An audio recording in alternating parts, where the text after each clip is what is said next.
welcome back everyone to Alumni Matters. My name is Megan Meyer, Alumni Communications Officer at the University of Exeter. And today we are joined by alumnus Billy Heaney, who graduated from our Penryn campus in 2015 with a BSc in zoology and an MRes in zoology in 2018. He works as a zoologist, digital communicator, tour guide, broadcaster, travel writer, and comms officer for the Wetlands Charity. And today we'll be chatting about some of those bits, as well as his Penryn campus experience, career highlights from the last decade working in nature, and how folks can curate their own wildlife curiosity. So thank you so much for joining us, Billy, and welcome. Thanks for having me. It's lovely to be nattering again, Yeah. albeit rather hot. I know, I do feel like if it weren't for the sound quality, I'd have like at least three or four fans going in here right now. I mean, I'm manifesting the beach. I've got my swim shorts on, even though I'm landlocked in Stroud, and my dog's paddling pool is out, and I might go jump in that in a minute instead, as a sort of backup plan to not being able to get to the beach today. No, I think you've got to take it where you can do, and definitely makes days being at Gilly Beach feel like far away, doesn't it? Oh, yeah, I was back down there at Easter, and I miss it desperately. But yeah, I kind of wish I was at Gilly today. God, that'd be nice. Speaking about your Penryn days, actually, Billy, that's where I wanted to kick off our Mm. chat today, and just ask you what comes to mind first when you think of the University of Exeter and Penryn campus. Oh, so many good things. Honestly, it's so I even had this driving back. So I passed the campus Easter weekend a couple of months ago, and it sounds really corny that I'm going to say this, but it still feels like home. I mean, I was down at Penryn. I lived down there for the best part of 7, 8 years, like working. Like I worked a little bit after finishing the MRes, and obviously I worked during my MRes. So I was down in Falmouth and Penryn for a long, long time. So it still feels more like home than where I grew up back in Essex and Hertfordshire, and it still feels more like home than where I currently live in Gloucestershire and have done since 2020.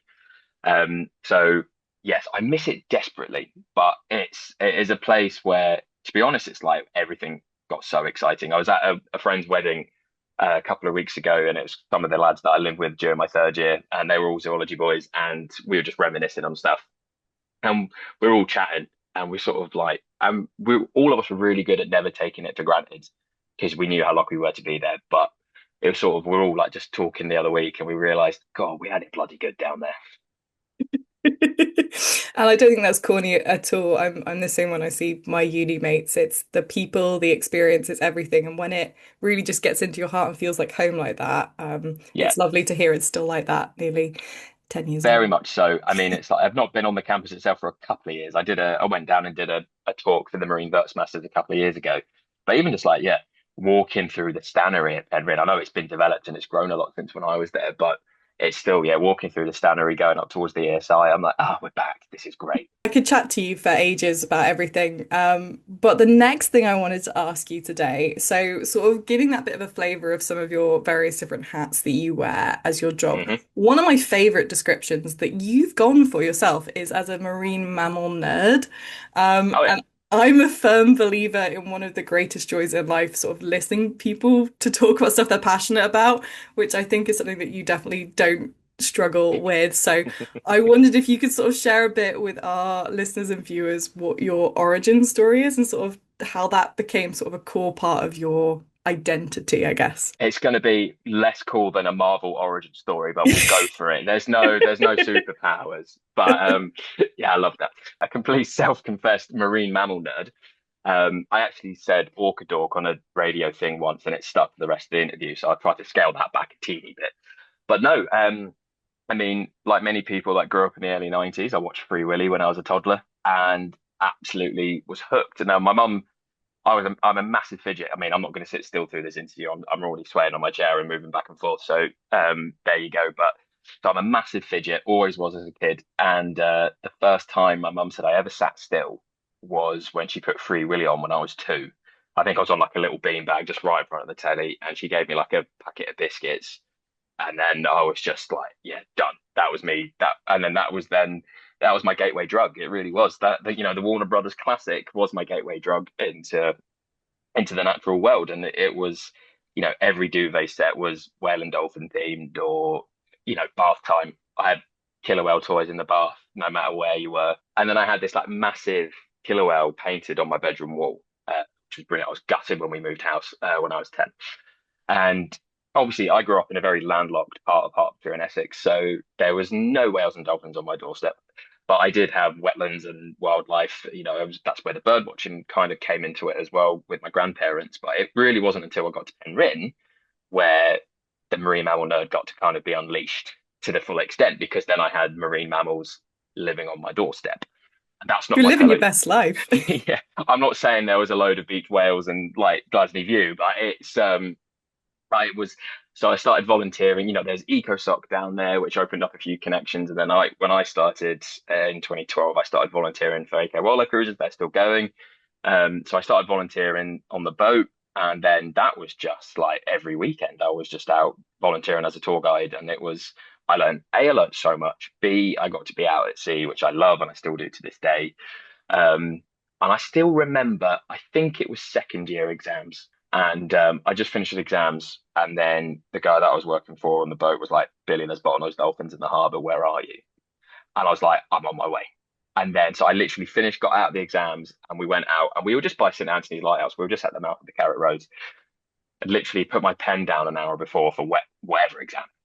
Um, and then I had dolphins breaching right in front of me as I finished the exams. And I was just like, this is insane. So, and that was just like one of my favorite moments of like, yeah, because I always struggled with exams, as a lot of people do. Um, but yeah, sort of finishing it and getting to go out at sea and then bottlenose dolphins and jumping right out in front of you was brilliant.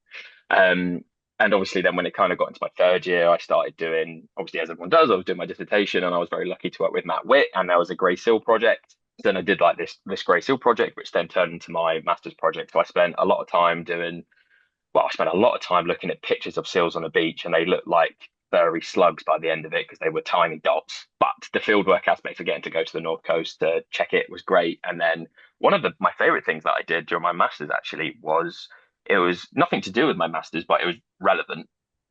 Was the Cornwall, because I was partnered with the Cornwall Seal Group for my master's projects, and then collectively Exeter and Cornwall Seal Group got some funding to repeat a study that had been done. It was done in the 70s. I forget which year off the top of my head, but there was a survey done in the 1970s where scientists, he mapped all the present. It was just presence and absence of breeding grey seals, well, pupping beaches really, around Cornwall and the Isles of Scilly, and they got some funding to go and check and see what the state was back in. So this would have been 2016, I think. We did the fieldwork, and then I got to help out on that project. So I spent like time kayaking along the north coast, going into caves where we had permission to see if there's a seal. You're like, oh, there's a seal pup. Yeah, correct. Yep, still using this. Great, get out.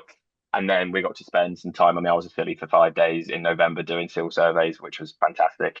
And obviously, when we spent a lot of time, we saw a lot of dolphins and stuff like that as well. So it was brilliant. Gonna say, I love that that's carried through as like a thread, like from when you were little through your uni days and like now as Yeah, yeah, your yeah. job.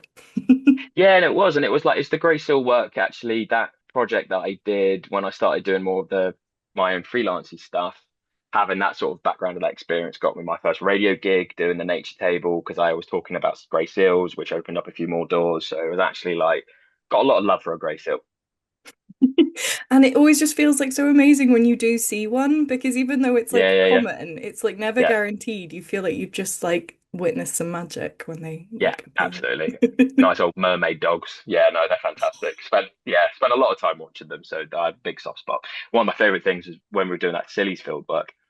We were like we had permissions to land on protected islands from Natural England and stuff. So we're all on triple SIs and stuff doing the survey. But Mm. we weren't allowed to land a rib even on the beach. So we had to swim in November, which was chilly, but it was amazing.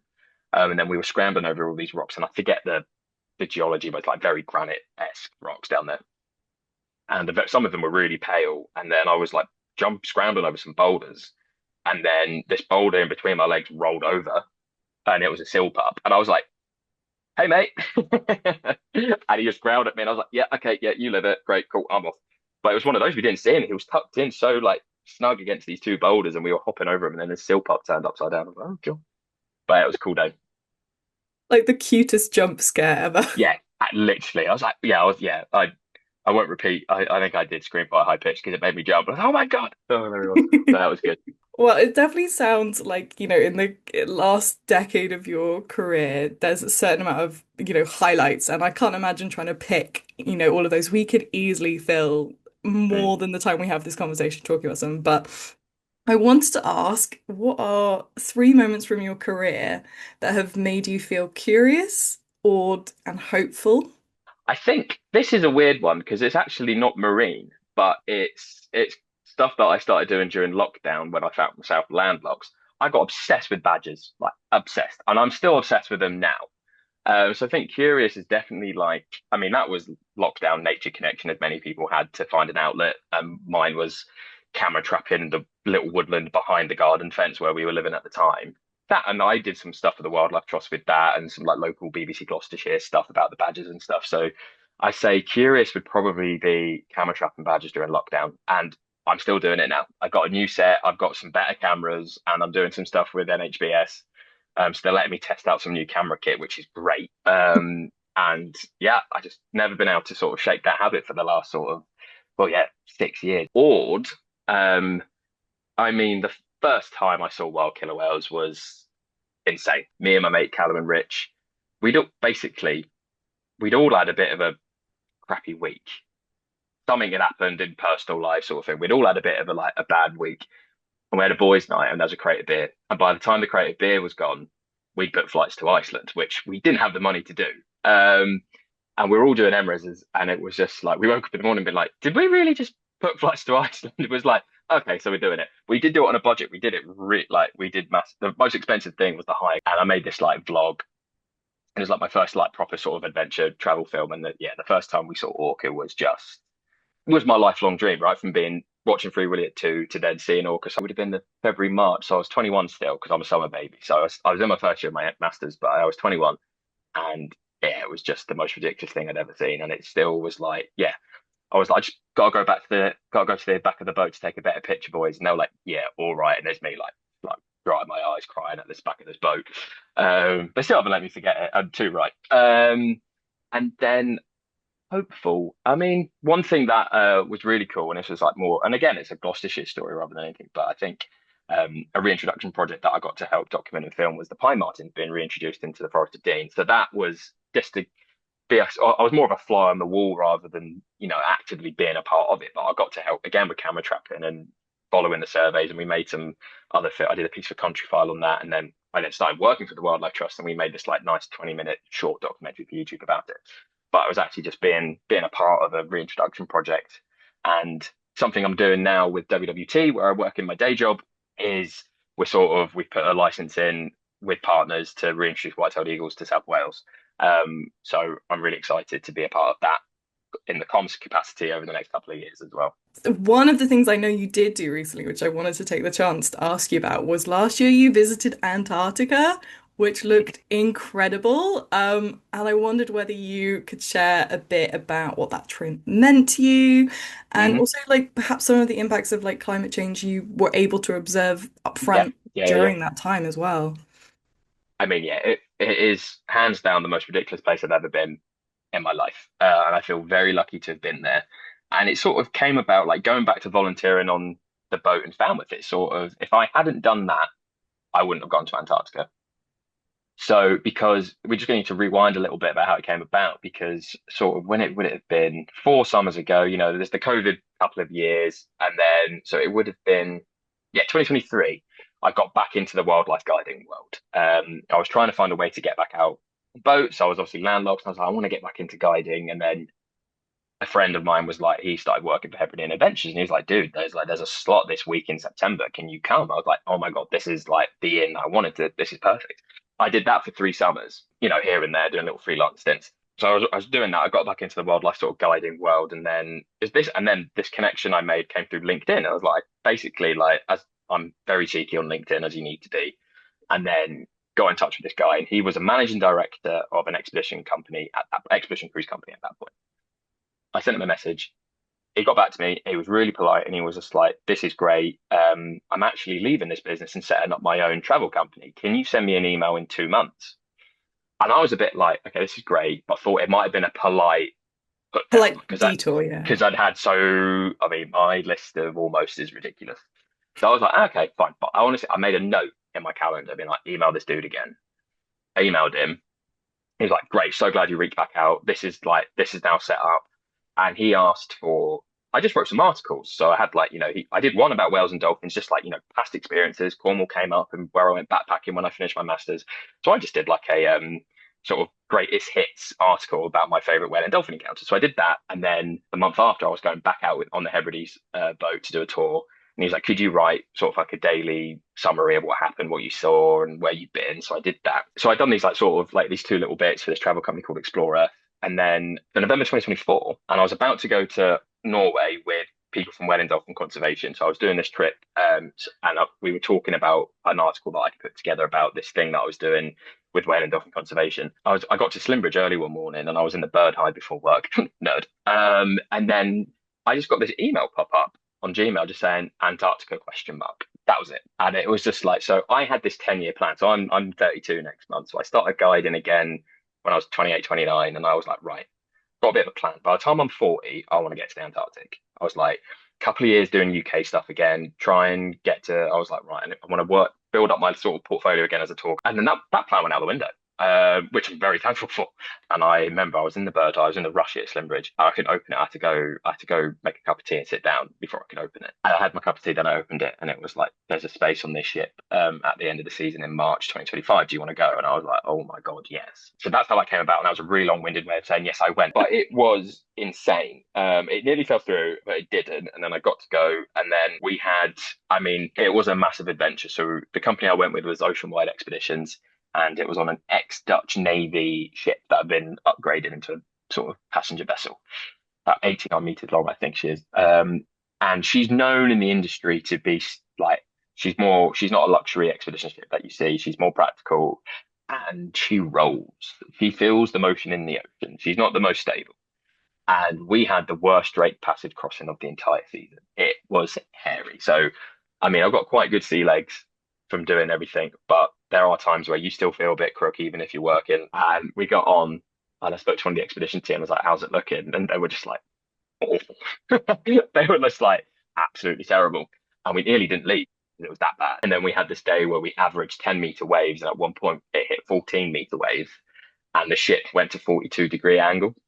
At that point, we were confined to our cabins. And I kind of like got thrown out of my bunk onto the wall. But once we got down there, and it calmed, it was honestly, it was insane. That first morning when we landed on Trinity Island and saw my first Gentoo penguins, and it was a bit snowy and a bit, not, I wouldn't say blizzardy, but it was still a bit windy and quite a lot of snow was coming down. So it was like, these penguins are really cold. And it was like, oh my God, we're actually up properly in Antarctica. It's like, it's all quite grey. The penguins are all huddled and they look a bit grumpy. But that afternoon, it cleared and the sun came out, right? And it was black calm. We had a leopard seal destroying a chinstrap penguin right next to our Zodiac, and that is hands down the most insane wildlife encounter I've ever had. Because it was, I was about to say me to you distance. You're in Devon. It was a lot closer than that. But it was like honestly, this female leopard seal, she's probably only 5 meters away, and and then she swam under our Zodiac, and yeah, it was that for me. Studying grey seals, right? This was like seeing a tiger right next to the safari jeep. It was like, a leopard seal was just like very much on the top of my wildlife bucket list for a long time. I feel very lucky. Orca was the top, tick that off, but that was like my next tick was like leopard seal. And yeah, we saw two on that trip, and yeah, it was insane. But we didn't see any other ships, so it just felt like we were at the bottom of the earth by ourselves, and it was mad. Very lucky to be. I'm heading back at the end of this year, which hopefully it's all looking good. But I should be heading out on a different ship towards the end of the year, which would be very exciting. No, that's really, yeah, to think not only have you got to go once on that, like, plan, Yeah, you're like going to yeah. go back. So when you were there, was it like what you imagined Antarctica was gonna be like? Because I guess from my knowledge of it, from like lots of different nature documentaries and Mm, coverage, like it's changing so rapidly, like that yeah, landscape yeah, and yeah, what's physically there to see. Did you sort of, yeah, what yeah. was it like? Was it different from what you expected, seeing all those changes and things? I think massively. I think one thing I didn't factor in is yes, it's like, and you always read it's the most mountainous continent, but when you watch nature documentaries, a lot of it is out in the sea ice, right? So a lot of the time, a lot of the vistas you see of Antarctica are often quite flat. Mhm. Um, with exceptions, obviously there are exceptions, but a lot of the time it's like pack ice or it's orca wave washing or it's seals on ice floes and penguins, emperor penguins in the middle of nowhere. And what blew me away was just how mountainous it is. It's absolutely beautiful. The fjords and stuff and all these channels, and like there's just humpback whales and these like tiny little narrow stretches of water that are these channels that are going through past mountains. And it is just like, you've got a humpback whale next to a glacier, and then it's like this massive skyscraper of a mountain behind it. Just like it was insane.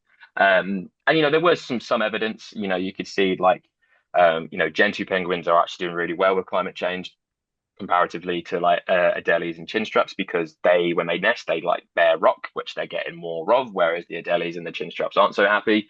So their numbers are going down in some quite localized places. But it's even just like did the South Shetlands for a day on the way back up.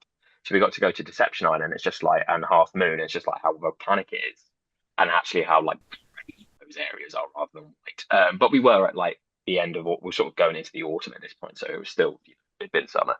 Um, but yeah, you can definitely see those changes. And one thing that was really interesting, they were from a Dutch university, and I can't remember which university they were, but there were scientists on board. And obviously, there's lots of lectures on these ships, which are fantastic. And there was a professor and a PhD student, and they were collecting blubber samples of seals. Because one thing that I was quite shocked about was how few seals they were. You do all this reading of how like the crab eater seal is like one of the most numerous mammals in the world, and it's all like 10. Yeah. And it's don't get me wrong, saw them, very happy. But I was like, what I was shocked about was how few seals we saw. But one thing that, and I don't think we'll know this for another year or two yet till the paper comes out, is the impacts of bird flu. So bird flu has really wiped through a lot of pinniped populations in the southern hemisphere, and that was something I think I was quite shocked about.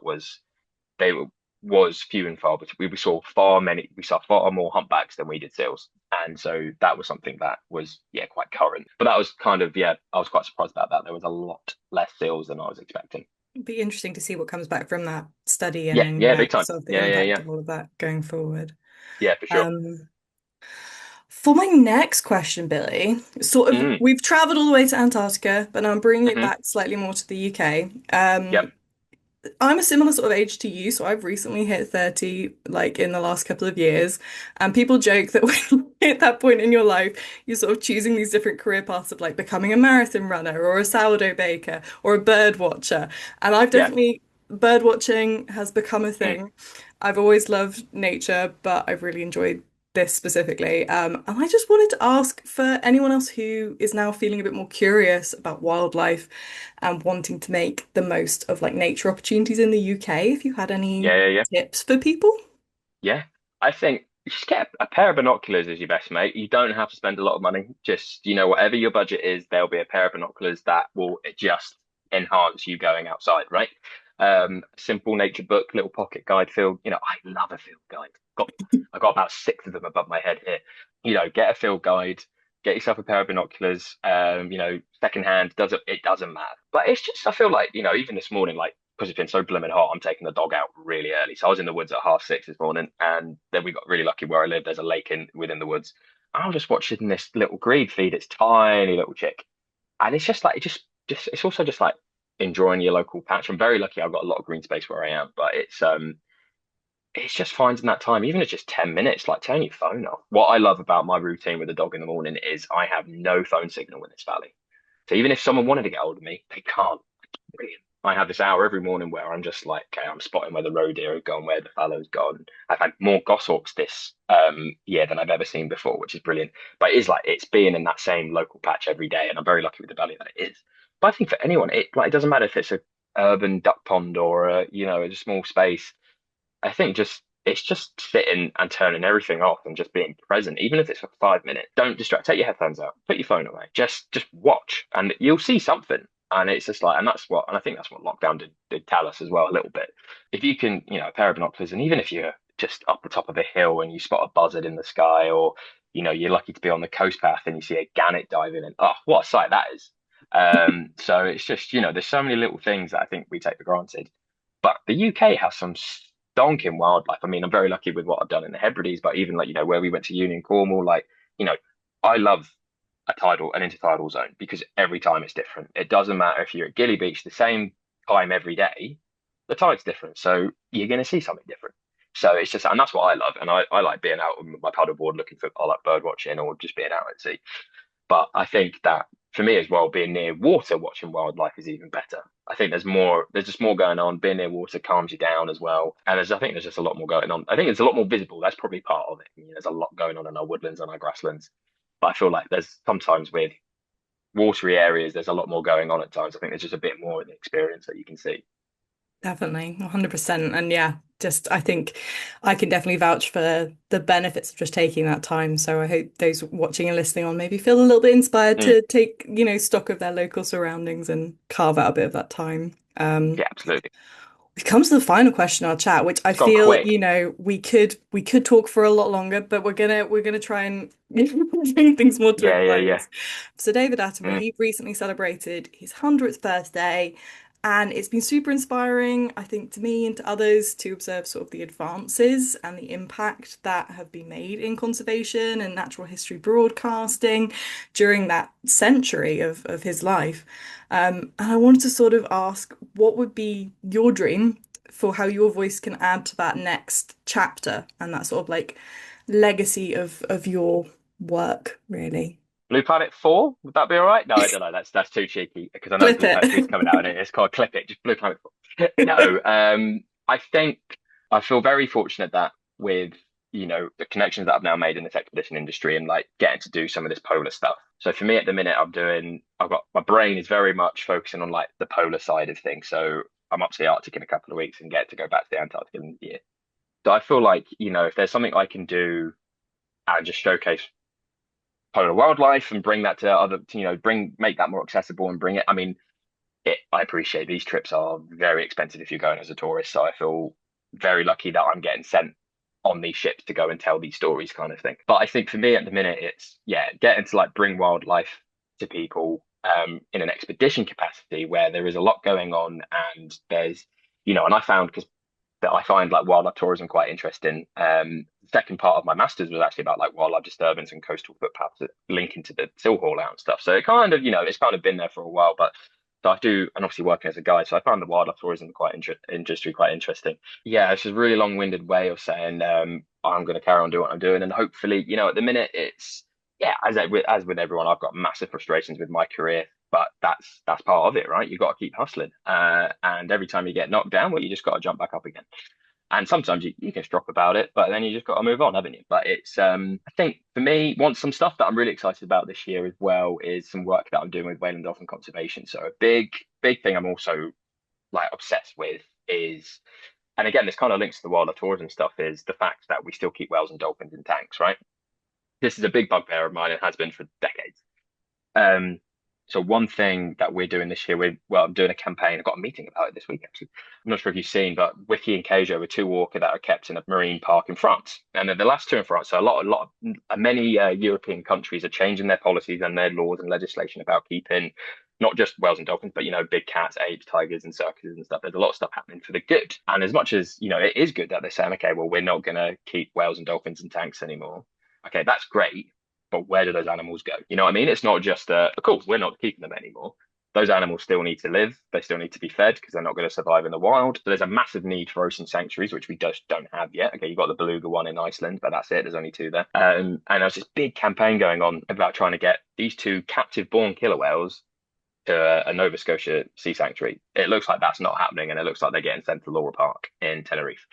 But I'm heading out to Tenerife in August to do sort of help with support a campaign and document what's going on. So I don't know whether these two orca would have actually been moved by then. There's rumors that they might be, but that's a story that I'm quite keen to tell. I'm not excited to go because that's not, I mean, I don't want to see these animals in captivity. I saw them as kids, and it's, don't get me wrong, when you're a kid and you see a one jump out and it's the first time you've seen a cetacean like that, it is, don't get me wrong, it's exciting, but we've been doing this since the 60s and we know it doesn't work. So I think that's something that I'm quite eager to tell and sort of tell that story again. And it kind of links back to Free Really, right? I'm sort of bringing the end of the interview back to the start. This is a story that I'm very interested in, been and passionately since I was about 14. So yeah, getting to sort of have that Jesse moment. I'm not going to get a stand on a wall and one fly over my head, but it's a story that I'm quite keen to tell and be involved with in the summer. Well, we very much look forward to the next chapter. And thank you so much for your time today, Billy, sharing your insights, memories, thoughts, advice with us all. And I hope everyone has enjoyed listening and watching along to our chat. Do keep your eyes on our website and our socials for the final Alumni Matters video of the season that will be launching soon. And thank you so much, Billy. No, thanks for having me. It's been lovely chatting, and I hope you enjoy the sun in sunny Devon. And you, thank you.